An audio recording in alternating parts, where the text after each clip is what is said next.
요한복음 1장 6절에서 13절의 말씀을 제가 봉독해 드리겠습니다. 하나님께로부터 보내심을 받은 사람이 있으니 그의 이름은 요한이라. 그가 증언하러 왔으니 곧 빛에 대하여 증언하고 모든 사람이 자기로 말미암아 믿게 하려 함이라. 그는 이 빛이 아니요 이 빛에 대하여 증언하러 온 자라. 참빛 곧 세상에 와서 각 사람에게 비추는 빛이 있었나니 그가 세상에 계셨으며 세상은 그로 말미암아 지은 바 되었으되 세상이 그를 알지 못하였고 자기 땅에 오매 자기 백성이 영접하지 아니하였으나 영접하는 자 곧 그 이름을 믿는 자들에게는 하나님의 자녀가 되는 권세를 주셨으니 이는 혈통으로나 육정으로나 사람의 뜻으로 나지 아니하고 오직 하나님께로부터 난 자들이니라. 아멘. 부모를 잃어버렸다가 찾는 그런 뉴스를 우리가 듣게 됩니다. 실제로 있었던 일인데요. 미국에서 어릴 적에 부모를 잃어버렸다가 69년 만에 다시 만난 이야기가 있습니다. 1949년 태어난 프리턴이라고 하는 분이 있었는데요. 이분은 태어나자마자 부모와 생이별을 하게 됩니다. 병원에서 아이가 태어났는데 이 아이가 죽었다라고 부모에게 말하는 것입니다. 그 후에 이 아이는 고아원을 거쳐서 다른 가정으로 입양하게 됩니다. 그 입양간 가정이 참 좋은 가정이었어요. 아버지 어머니가 무척 따뜻했고 많은 사랑을 이 자녀에게 주게 됩니다. 그런데 4살 때 어머니가 돌아가시고 그리고 이 아버지가 새 어머니를 맞이했는데 이 새 어머니는 이 아이에게 사랑을 그렇게 주지 아니합니다. 그 뒤에 이 아버지마저 이제 세상을 떠나고 이 새 어머니 밑에서 살아가는데 많은 고통과 또 아픔과 상처를 가지고 살아가게 됩니다. 이 아이가 자기의 부모를 그리워합니다. 우리 부모님 만나고 싶다. 나를 낳아준 부모님이 보고 싶다라고 생각합니다. 그래서 이제 이 아이도 성인이 돼가지고 결혼해서 2 아이를 갖게 된 거예요. 2 아이를 낳는데 이 자기 딸 중에 하나가 어느 날 DNA 키트를 가지고 와서 엄마에게 이것을 시행해서 검사를 해서 유전자 검사를 맡기게 됩니다. 그런데 놀랍게도 유전자 검사를 거기다 맡겼는데 69년 만에 자기와 똑같이 DNA가 맞은 어머니를 찾게 됩니다.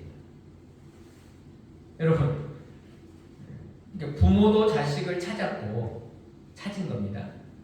자식도 부모를 찾은 거예요. 그래서 둘이 만나게 됩니다. 놀라운 기적입니다. 거의 70년 만에 만났는데 놀라운 것은 자녀가 엄마를 닮아 있었다. 거의 비슷하게 생겼다.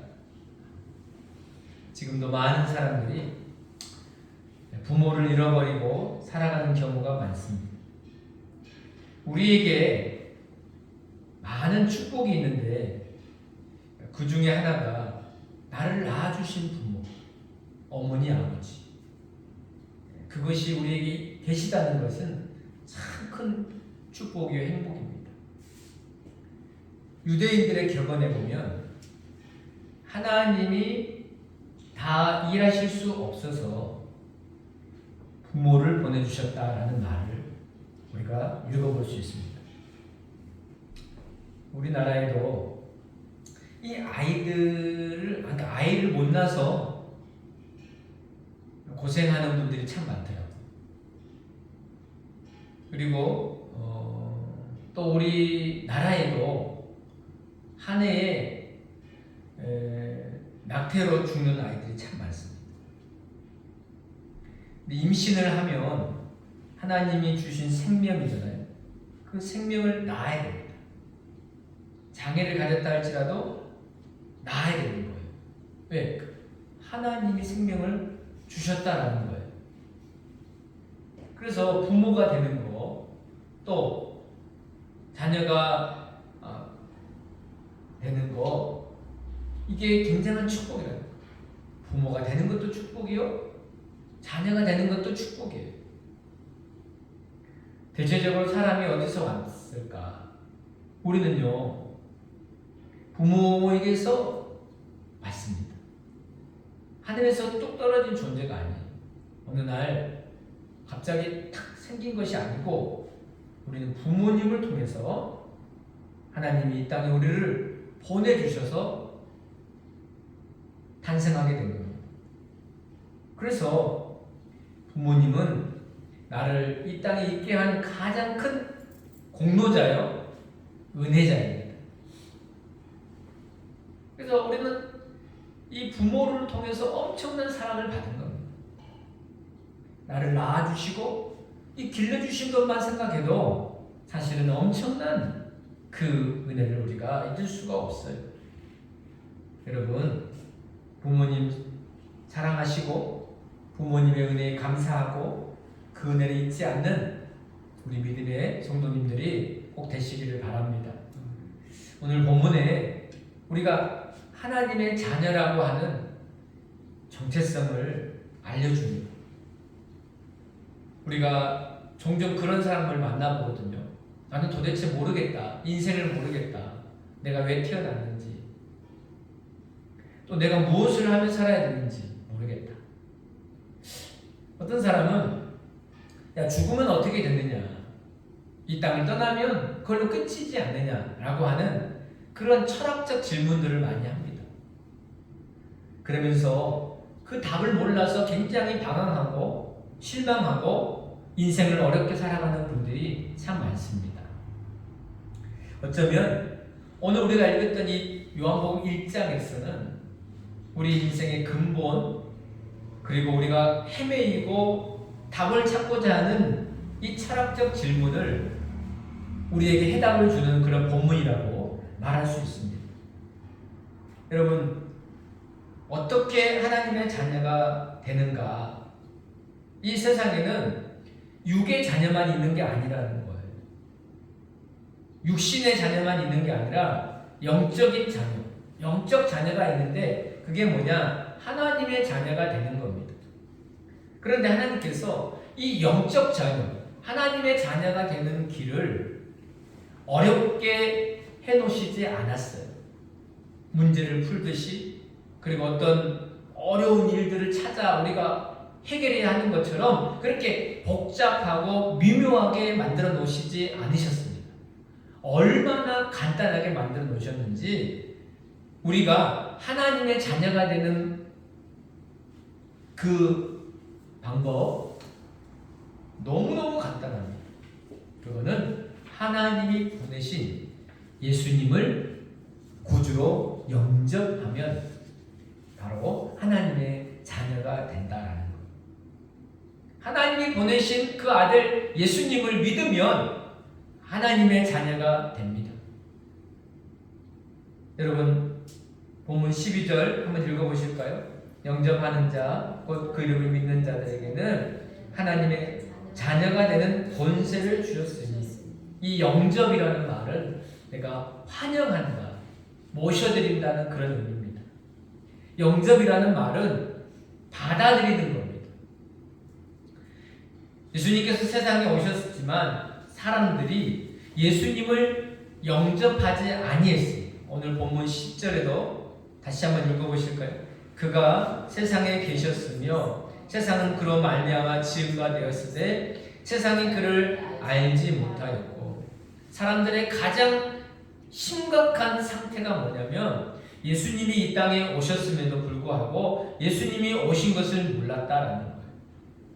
또 예수님이 창조주로서 이 세상의 모든 것을 다 만드셨는데 예수님이 창조주이신 것을 몰랐다, 지은 것을 몰랐다라는 겁니다. 여러분, 예수님이 창조자라는 말이 예수님이 이 땅의 주인이라는 그 말도 됩니다. 모든 주인은 우리가 아니고 창조주 하나님, 예수님이 주인이십니다. 내가 너희들의 주인이다. 그 말은 이 세상의 만물의 주인이시기도 하지만 나를 만드신 나의 인생의 모든 것은 주님이 주인 되신다라고 하는 그런 의미입니다. 그런데 많은 사람들이 이걸 인정하지 않는다는 거죠. 어떻게 예수님이 주인이냐? 내가 주인이지. 당신은 주인 아니다. 부정하고 반대하고 오히려 항의하더라는 거예요. 우리는 당신 같은 주인을 둔 적이 없습니다. 여러분, 예수님의 입장에서 보면요, 이게 얼마나 기가 막힌 주장입니까? 참을 참으로 말하지 않고 진실을 진실이라고 말하는데 진실이 아니라고 말하는 거, 이걸 믿지 않고 받아들이지 않는 거, 이게 얼마나 답답한 일이냐라는 거죠. 여러분, 우리가 하나님의 자녀가 되는 방법 너무너무 쉽습니다.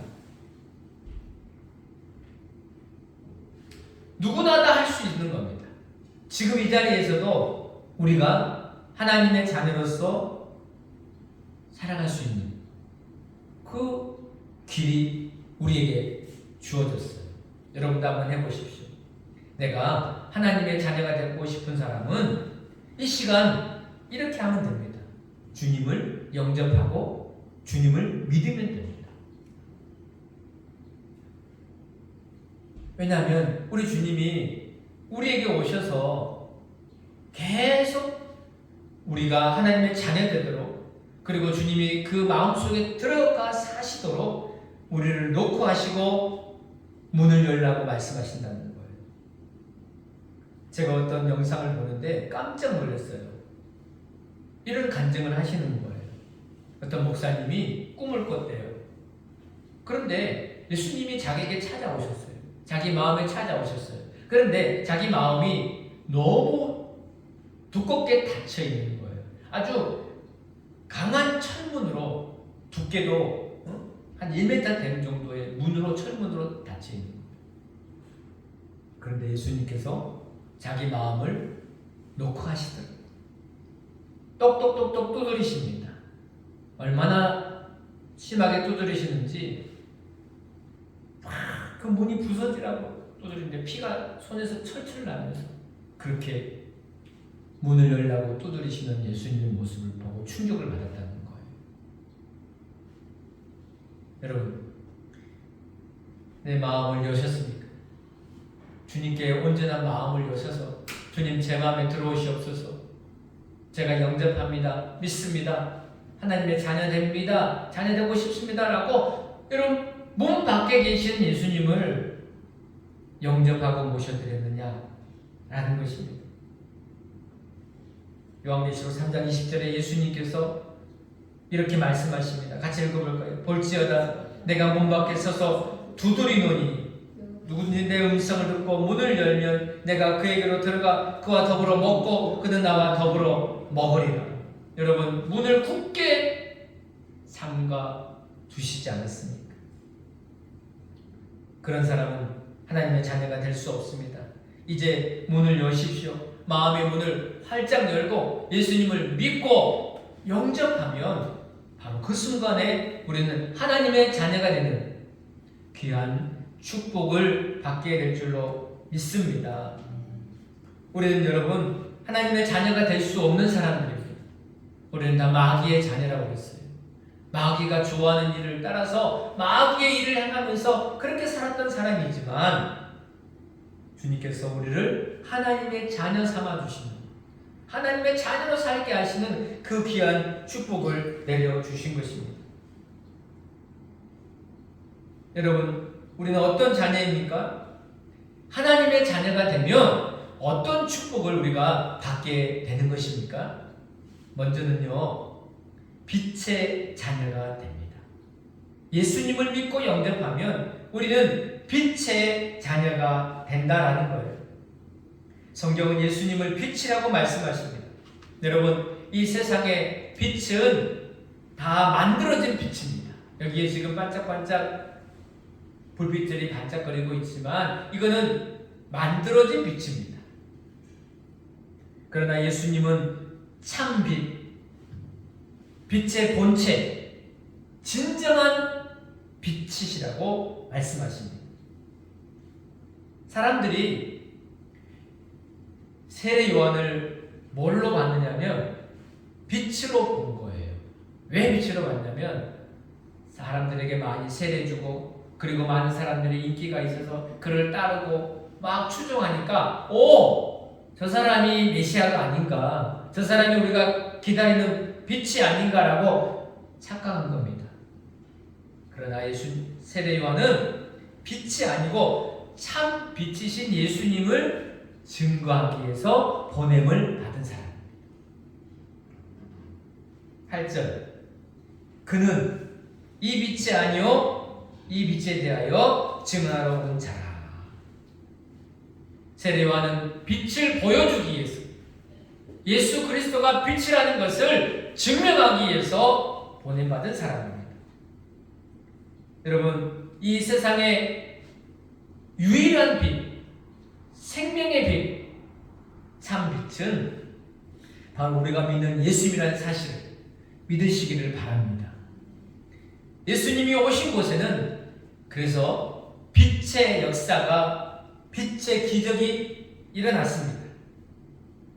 모든 것이 다 빛이신 예수님이 오시면 그곳이 바로 어둠이 떠나가고 절망이 떠나가고 여러분 낙심이 떠나가고 그늘짐이 떠나가는 그런 역사들이 빛 대신 예수님 그 자리에 임하게 됐습니다.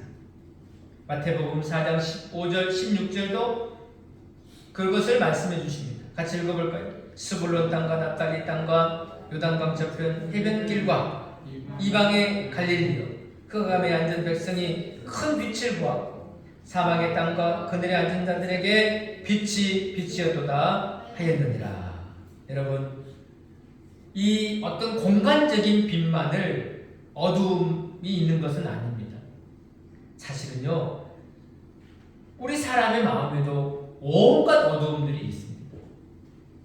내 안에 나를 들여다보면 어두운 마음들이 있다는 거예요. 그늘진 곳이 있습니다. 가정에도 어두움이 있고 가정에도 흑암이 있을 수 있어요. 그늘이 있고 사망이, 절망이 찾아올 수 있습니다. 그런데 예수님을 모시는 순간, 예수님이 오시는 순간에 이런 어두움, 흑암, 그늘 이런 것들이 우리 안에서 다 떠나가고 사라지게 되는 그런 역사가 있게 됩니다. 여러분, 이제 우리 안에 있는 어둠이 떠나가고 빛 대신 예수님과 함께 찬란한 은혜의 빛으로 복되게 살아가는 저와 여러분이 될 수 있기를 간절히 바랍니다. 1994년도 노벨 문학상을 수상한 일본 작가 오이 겐자부라고 하는 분이 있는데요. 이분의 아들, 장남 히카리라고 하는 이 아들이 있었는데, 이 아들은 태어날 때부터 뇌가 밖으로 돌출된 상태로 태어났다고 합니다. 그래서 의사가 이 아이는 바로 수술받지 않으면 사망할 수 있고, 수술을 받더라도 지적장애, 언어장애, 또 뭐 간질, 시각장애 이런 장애들을 평생 안고 살게 될 것이다 라고 말해주었습니다. 그런데 수술이 마치 잘 돼서 그래도 죽지는 않고 장애를 가지고 살아가게 된 거예요. 이 아이는요, 어떤 장애에도, 어떤 자극에도 반응하지 않습니다. 아프도 아프다고 말하지도 못하고 눈물을 흘리지도 않습니다. 한마디로 아무런 반응이 일어나지 않는 겁니다.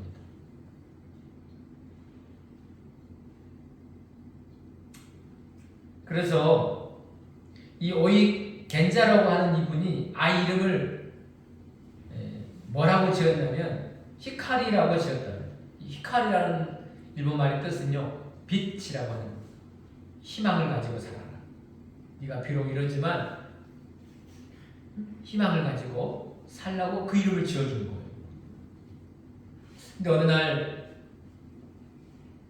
부부가 이 아이를 데리고 산책하는데 어디서 새소리가 들리는데 그 새소리에 이 아이가 반응을 한다는 거예요. 새소리에 반응하네?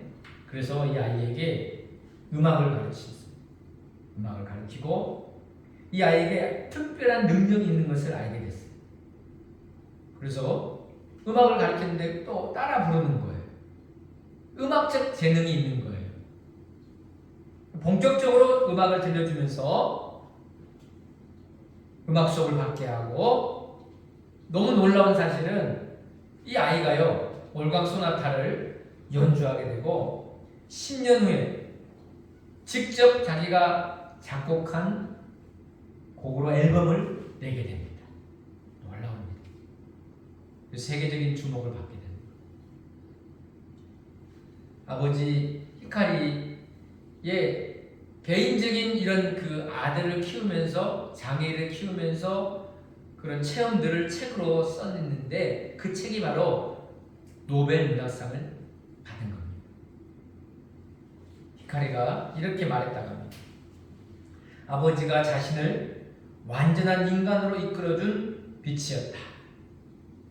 아버지가 나를 완전한 인간으로 이끌어준 빛이었다. 근데 아버지도 아들에게 이렇게 말했다고 합니다. 아들이 인생의 빛이 아니라 찬란한 빛이었다라고 고백했습니다. 너는 나를 찬란하게 빛내주는 빛이었다. 인생이 어두울 때 서로에게 빛이 되어주는 그런 존재, 아들과 아버지, 아버지와 아들. 여러분, 예수님이 우리의 빛이시다. 어두움에, 절망에, 그늘짐에 나와서 빛 되신 우리 예수님과 함께 찬란한 빛의 아들로 우리가 축복되게 살아가는 귀한 은혜가 우리 모두에게 있기를 간절히 소망합니다. 그리고요, 두 번째는 예수님을 아는 자녀가 된 것입니다. 오늘 10절 말씀 같이 읽어볼까요? 그가 세상에 계셨으며 세상은 그로 말미암아 지은 바 되었으되 세상이 그를 알지 못하였고. 요한이 말해주고 있는 사람들의 현 상태가 뭐냐? 세상이 그를 알지 못했다. 예수님 누구신지 몰랐다는 겁니다. 예수님이 어떤 분인지를 몰랐다는 거예요. 여러분, 우리가 무엇을 알려고 할 때는 지적인 그런 욕구가 있어야 되잖아요. 알고 싶다. 관심을 갖게 되면 거기에 대해서 우리가 충분히 알게 되는 거잖아요. 그런데 알고 싶은 마음이 없으면 알아지지도 않습니다. 여러분, 알지 못하는 무지는 참으로 가장 무섭다라고 말할 수 있습니다. 무지가 얼마나 무서운지요, 예수님께서 십자가에 달려 죽으실 때에 예수님이 하신 첫 마디의 그 말씀이 뭡니까? 아버지, 저들을 용서하여 주옵소서. 자기들이 하는 것을 알지 못합니다. 자기들이 지금 무슨 일을 하고 있는지 알지 못합니다. 무지입니다. 예수님을 알았더라면, 그분이 얼마나 귀한 하나님의 아들이심을 알았더라면 죽이지 아니했을 것입니다. 예수님이 세상을 지으시고 만드셨음도 몰랐습니다. 이 세상의 주인이 누구인지 몰랐습니다. 하나님이 우리를 얼마나 사랑하시고 하나님의 섭리와 사랑으로 우리를 이끌어 주심에 대한 그 지식이 우리에게는 없다라는 거예요. 그래서 하나님을 모르면 인생은 망하게 된다. 하나님께서 이스라엘 백성들에게 하신 말씀, 너희가 여호와를 아는 지식이 없으면 망한다라고 호세아에 말씀하십니다. 호세아 4장 6절 같이 읽어볼까요? 내 백성이 지식이 없으므로 망하는도다. 내가 지식을 버렸으니 나도 너를 버려 내 제사장이 되지 못하게 할 것이요, 내가 내 하나님의 율법을 잊었으니 내 자녀들을 잊어버리리라. 하나님을 아는 지식이 없는 신앙 잘못된다는 것. 하나님을 아는 지식이 없는 사람은 올바르게 믿음을 세워갈 수가 없습니다. 그러면 여러분 여기서 질문하게 됩니다. 어떻게 예수님을 아느냐는 것. 어떻게 예수님을 알까요? 영접하고 믿으면 알게 됩니다. 우리는 알고 믿는다고 말하잖아요. 나한테 다 알려주세요. 그럼 내가 믿을게요. 그런 사람은 평생 가도 못 믿을 수 있습니다. 그래서 전도할 때 논쟁하지 말라는 이유가 거기 있어요. 거기서 깨닫게 해도 모릅니다. 중요한 것은 믿는 겁니다. 믿을 때 알게 되고 믿을 때 깨닫게 됩니다. 아, 그 뜻이 이거였구나. 그 은혜가 이거였구나. 먼저 우리가 중요한 것은 예수님 말씀에 순종하고 믿으면 알게 돼요. 자, 여러분, 이제 말씀을 의심하고 그렇게 하지 마시고 주님의 말씀을 그대로 믿으십시오. 믿는 믿음을 가지면 모든 것을 우리가 믿게 되고 알게 되고 그 믿음대로 살아가는 하나님의 사람들이 될 줄로 믿습니다. 세 번째는요, 이 자녀됨의 권세를 가진 자녀입니다. 권세를 가진 자녀. 우리가 바로 하나님의 자녀인데 어떤 자녀냐? 하나님의 권세를 가진 자녀다라는 겁니다. 여러분, 이 땅을 살아가면서 어머니, 아버지가 없이 살아가는 사람을 우리가 고아와 같다라고 말하지 않습니까? 그런데 성경은 고아 같은 우리들을 하나님 자녀 삼아 주셨다라고 말씀하십니다. 로마서 8장 15절 같이 한번 읽어보실까요? 너희는 다시 무수하는 종의 영을 받지 아니하고 양자의 영을 받았으므로 우리가 아빠 아버지라고 부르시느니라. 여러분, 우리에게는 하나님 아버지가 계십니다. 하나님 우리를 자녀 삼아 주셨습니다. 양자 삼아 주셨습니다. 그래서 자녀가 있는 사람들은 거지같이 살아가지 않습니다. 왜요? 하나님의 자녀됨의 권세가 주어졌기 때문이죠. 여러분, 하나님이 나의 아버지요, 내가 하나님의 아들이요, 내가 하나님의 딸이라고 하는 이 말은 바꿔 말하면 이제 아버지가 자녀를 책임진다라고 그런 뜻입니다. 내가 너를 책임질 거예요. 자녀가 부모를 책임지는 게 아니고 부모가 자녀를 책임져 줍니다. 하나님 아버지가 우리를 책임져 주십니다. 가난도 책임지시고 여러분 걱정하고 염려하는 것도 하나님이 책임져 주십니다. 그래서 하나님이 누누이 말씀하신 게 뭐냐면 자녀된 우리들에게 걱정하지 말라 그랬어요. 걱정하지 말라. 여러분, 성경에 무엇을 먹을까, 무엇을 마실까, 무엇을 입을까, 우리 대체적으로 다 이런 걱정하잖아요. 다 거기에 우리의 관심이 가 있잖아요. 그런데 하나님이 거기에 네가 그거 걱정하느라고 시간 보내지 말라라고 되어 있어요. 아버지가, 하나님 아버지가 이 모든 것이 우리에게 있어야 할 줄을 아신다. 마태복음 6장 30일, 31절을 읽어볼까요? 그러므로 염려하여 이르기를 무엇을 먹을까, 무엇을 마실까, 무엇을 입을까 하지 말라. 이는 다 이방인들이 구하는 것이라. 너희 하늘 아버지께서 이 모든 것이 너희에게 있어야 할 줄을 아시느니라. 여러분, 놀라운 말씀 아닙니까? 하나님 아버지가 다 아신다라는 거예요. 내 고민도 아시고 필요도 아시고 우리가 어떤 도움을 받아야 할지를 알고 계세요. 저는 이 말씀을 볼 때 너무나 놀랍습니다. 하나님 아버지가 나를 책임지시고 알아주신다. 내 모든 것을 다 도와주시는 분이시다는 것을 우리는 믿게 됩니다. 미국의 한 대학교에서요, 졸업식을 하는데 억만장자 로버트 스미스라고 하는 분이 학교에 초청을 받아서 축사를 했습니다. 그런데 축사 도중에 이런 말을 하게 됩니다. 오늘 졸업하는 모든 우리 학생들, 여러분들의 학자금 대출을 다 갚아주겠습니다. 그러니까 여러분처럼 이렇게 무슨 말인지 이해를 못하는 거예요. 이게 무슨 말이지? 그래서 한참 생각해보니까 제가 여러분들의 모든 학자금, 4년 동안 받은 학자금 대출을 다 갚아주겠다.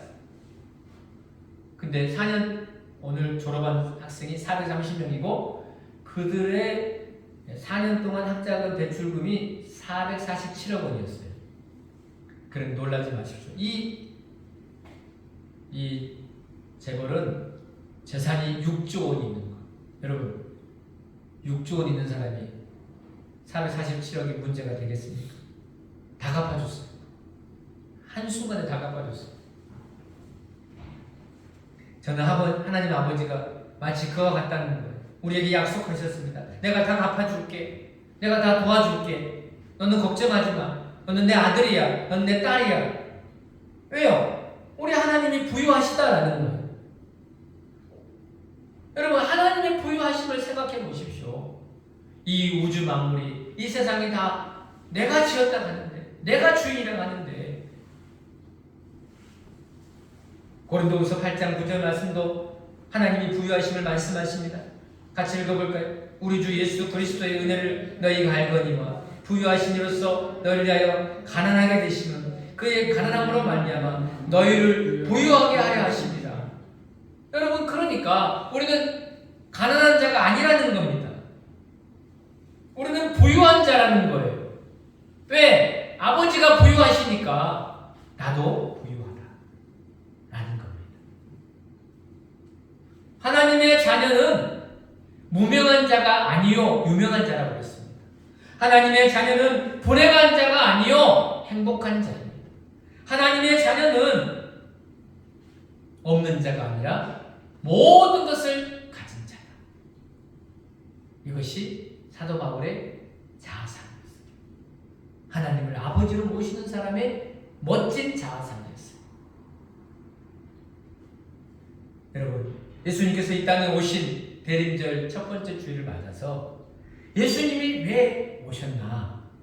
라고 질문하면 주님께서 친히 말씀하시기를 내가 하나님이 아버지이심을 너희들에게 가르쳐준다. 여러분, 유대인들이 예수님을 핍박하고 죽이려고 하는 첫 번째 목적도, 이유도 거기에 있었어요. 유대인들은 하나님을 아버지라고 믿지 않았어요.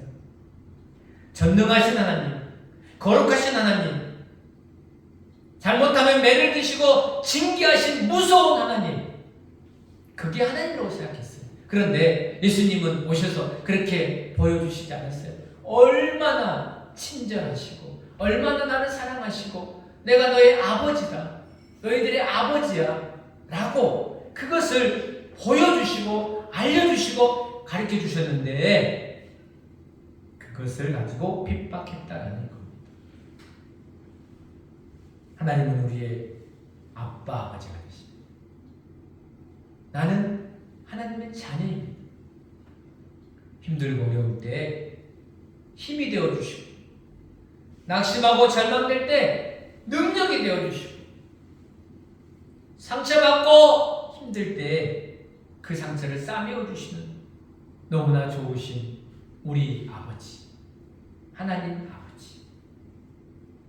사랑하는 여러분, 히브리어 글자에는요 숫자를 나타내는 개념이 있다고 합니다. 히브리어 글자가 하나의 숫자를 표시하는데 사탄을 숫자로 표시하면 364가 됩니다. 그러니까 사탄은 365일, 1년 중에 하루만 딱 빼고 계속해서 우리들에게 유혹한다는 것. 날마다 유혹하고 넘어지게 한다. 그런데 또 성경에 보면요, 두려워하지 말라라고 하는 이 말씀이 365번 나온다라고 말합니다. 하나님은 우리들에게 계속 말씀하세요. 날마다 말씀하세요. 두려워하지 마. 걱정하지 마. 너는 내 자녀야. 매일같이 하나님의 자녀됨을 확인해 주시고 자녀됨의 권세를 가지고 살도록 우리를 초청하시고 불러주셨습니다. 사랑하는 여러분, 이제 자녀됨의 권세를 사용하십시오. 빛의 자녀라는 거 기억하십시오. 어둠에 헤매는 자가 아니라 빛된 그 빛의 모든 좋은 것을 얻어 살아가는 하나님의 백성, 하나님의 자녀입니다. 예수님을 알고 그 풍성한 은혜를 받아서 살아가는 믿음의 자녀입니다. 여러분, 365일 하나님의 자녀됨의 권세, 하나님의 자녀의 이 행복, 하나님의 자녀의 이 부유함을 다 가지고 살아가는 우리 모두가 될 수 있기를 간절히 축복합니다. 기도하겠습니다. 하나님 아버지, 감사드립니다. 저희들은 하나님의 자녀가 될 수 없는 그런 존재이나 예수님을 보내주셔서 구주로 믿고 영접하는 순간에 하나님의 엄청난 자녀의 복을 우리에게 허락해 주신 것을 감사합니다. 빛으로 살게 하시고 그리고 예수님을 더 깊이 알아가서 거기 안에서 풍성한 은혜, 지혜와 보물과 지식을 얻어 살아가는 하나님의 부활자의 삶을 살아가는 우리 모든 권속들 되게 하여 주시옵소서. 예수님의 이름으로 기도하옵나이다.